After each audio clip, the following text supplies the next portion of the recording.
législateur inconstant, parce que le propre du Parlement, c'est de voter des lois sans cesse et de les modifier. Là, par exemple, pour la loi Macron, elle est entrée en vigueur le 6 août 2015, et il y a déjà des choses dans la loi de finances qui suit, donc celle qui est en train d'être discutée, où des dispositions Macron sont démantelées. Ce qui veut dire que pour un chef d'entreprise, vous avez une législation qui est en instabilité permanente, ce qui génère une insécurité juridique et donc pénalise la bonne gestion, la bonne marche de vos entreprises. Le gouvernement souhaite simplifier et moderniser, ce sont les deux termes qui sont employés dans la loi Montagne, le code du tourisme. Ça veut dire quoi? Concrètement, ça veut dire qu'on a des propositions dans les textes qu'on a reçus qui prévoient de revoir éventuellement même le régime d'immatriculation, ceux qui vont être soumis à l'immatriculation, donc ça nous concerne directement, même quand on n'est pas dans la commercialisation de forfait. Cette histoire de loi du tourisme. Dans la directive, c'était un peu une demande d'Ecta. On a dit oui, mais si des organisateurs non européens vendent en Europe, il faut qu'ils soient soumis aux mêmes règles que les professionnels européens. Tout le problème sera de vérifier comment appliquer une telle mesure. Parce que si un organisateur est établi en Chine, mais a un site en français, en allemand, en italien, et vend des forfaits à destination de la Chine en Europe, il sera peut-être un peu difficile de vérifier si cet organisateur justifie effectivement d'une garantie financière. Nous, notre avis là-dessus, évidemment, il est nuancé. Pourquoi? Ça dépend avec qui on discute. On a quand même un contexte aujourd'hui, vous l'avez vu hier avec la présence de la ministre, alors qui a un pouvoir qui est entre guillemets relatif, elle est en charge d'un certain nombre de points, c'est pas un ministère majeur, elle est rattachée à Bercy, elle a changé d'ailleurs de rattachement, elle était Macron, voilà, etc. Mais on discute avec des gens qui ont compris quand même nos enjeux, ça c'est important, et pour le coup, sur une directive qui est très pro-consommateur, on a quand même des risques, on le sait parce qu'avec la loi Novelli en 2009, on n'a jamais pu, on avait le ministre qui est en face de nous qui nous disait sur la responsabilité plein droit, je vous comprends, je sais exactement, vous avez raison, et c'est même complètement incroyable en droit d'être plus responsable que son prestataire, etc. Mais je ne peux rien faire, il y a la chancellerie et les députés qui sont qui recherchent les voix des électeurs, qui sont tous des consommateurs, ne serviront jamais à soutenir un projet où on revient en arrière sur la responsabilité. Donc, si on le voit un peu différemment, c'est vrai qu'il n'y a pas de débat sur la question. Il y a peut-être une chance pour nous, il n'y a pas de démocratie, mais il y a un travail, nous, aujourd'hui, il y a un travail très important pour nous, parce qu'on parle avec des gens, non pas qui vont nous faire des passe-droits, mais qui comprennent les enjeux, et on est quand même sur le champ de la compétitivité des entreprises, de leur développement au niveau économique, et donc, de dire on ne veut pas être plus, on ne veut plus, c'est pas qu'on veut revenir sur la responsabilité, c'est qu'on veut qu'elle soit juste la même que les autres, et un dialogue avec, autour de table quand même, les associations de consommateurs, la chancellerie, etc. Et puis quelque chose qui me tient à cœur, c'est la qualité de nos services. On a mené une petite enquête, on a réussi à avoir à peu près 78-80% de nos adhérents qui sont soit satisfaits, soit très satisfaits de nos services. Il y a quand même encore 20% d'amélioration. Et puisqu'on parle de la qualité, puisque c'est le thème du congrès, et ça sera mon dernier mot, je ferai dire un mot de la qualité de nos relations avec les entreprises du voyage. Alors rassure-toi Jean-Pierre, je ne vais pas te faire de déclaration. Mais Saint-Exupéry disait que l'une des qualités des couples qui fonctionnent bien, ça n'est pas se regarder l'un l'autre, mais dans la même direction. Regarder dans la même direction et pour un même objectif, la protection de notre profession et par voie de conséquence, la protection du consommateur. Pour cause, ce que fait le syndicat pour notre profession, pour ses adhérents, se retrouve inévitablement dans leurs comptes et par voie de conséquence également dans les comptes de la PST. La qualité de nos relations, c'est aussi ce que nous entreprenons au quotidien, ou régulièrement. Donc les travaux que nous avons menés pour la transposition de la directive ou les travaux qui ont été menés pour l'allègement des critères IATA, toutes ces choses que nous faisons régulièrement en commun. Alors je voudrais te dire que ne sois pas rassuré, tu l'étais déjà, mais assuré que la PST sera aux côtés des entreprises du voyage. Tu peux compter sur notre soutien actif. Notre profession a besoin d'un syndicat fort et représentatif. Compte sur nous. Si ce n'est pas une déclaration d'amour. Merci Alix. Dans la course à la qualité, il n'y a pas de ligne d'arrivée. Nos clients voudront toujours plus en matière de performance, de justesse, de sécurité, de spécificité. Aussi, adoptons d'une part l'attitude de l'apprenti, en intégrant les nouveaux usages, les technologies, les services, en parlant la langue des nouveaux consommateurs.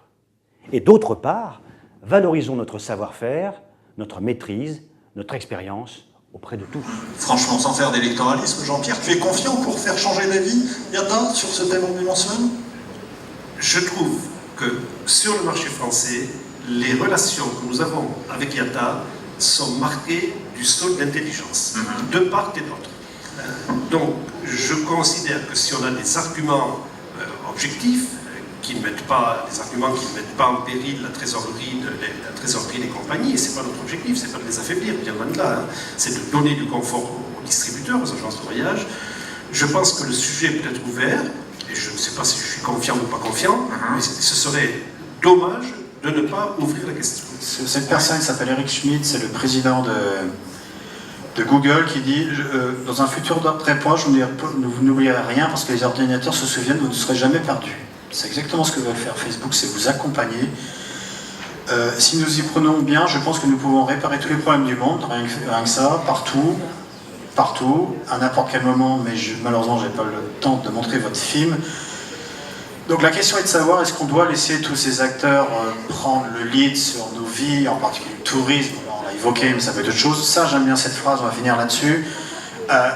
Est-ce que demain on va arriver comme ça? J'ai vu une personne au Starbucks, il n'avait pas de smartphone ni de tablette, il était juste en train de boire un café. Je pense que c'est un psychopathe.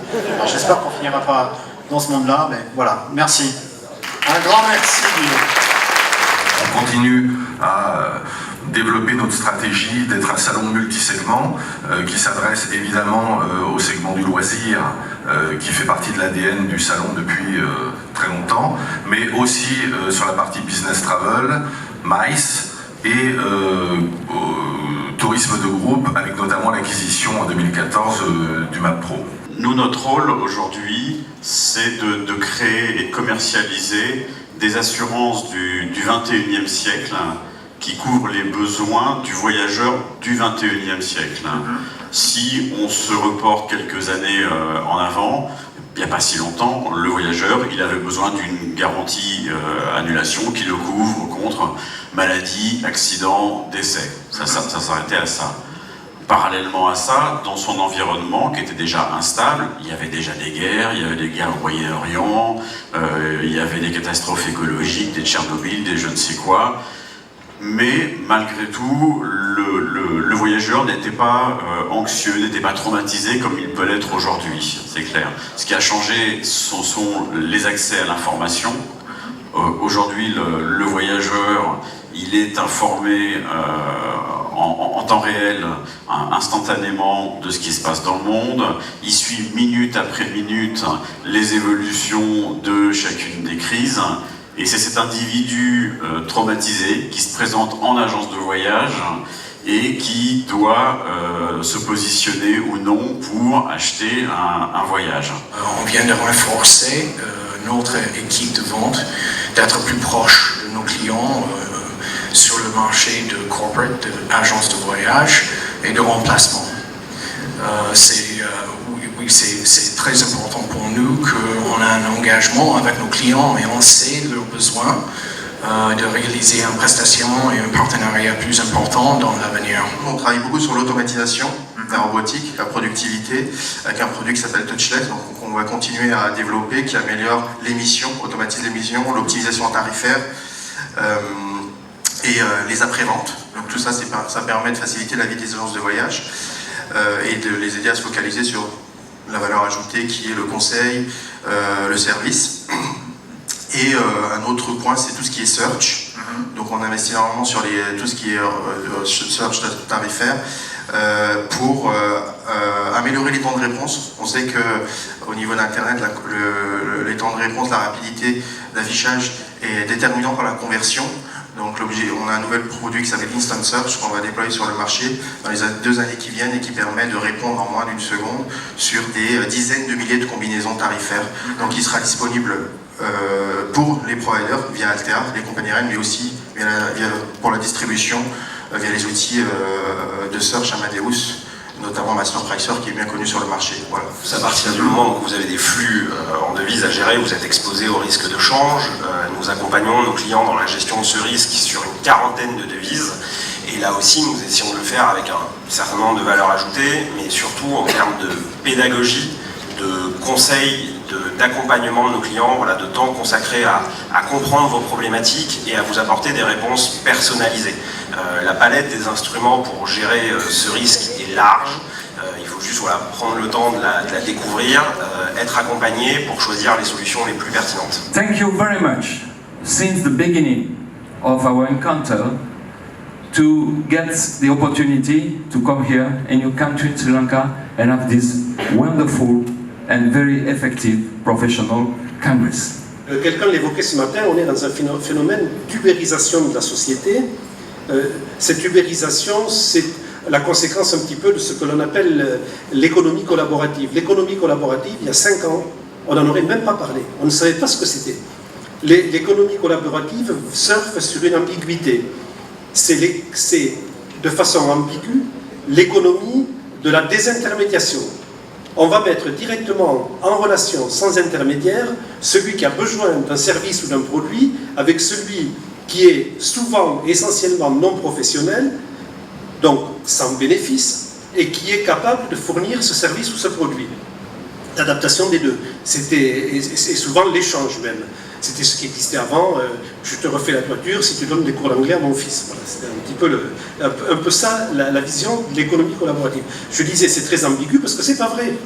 Dans l'économie collaborative, celui qui gagne le plus, qui s'enrichit le plus, c'est l'intermédiaire.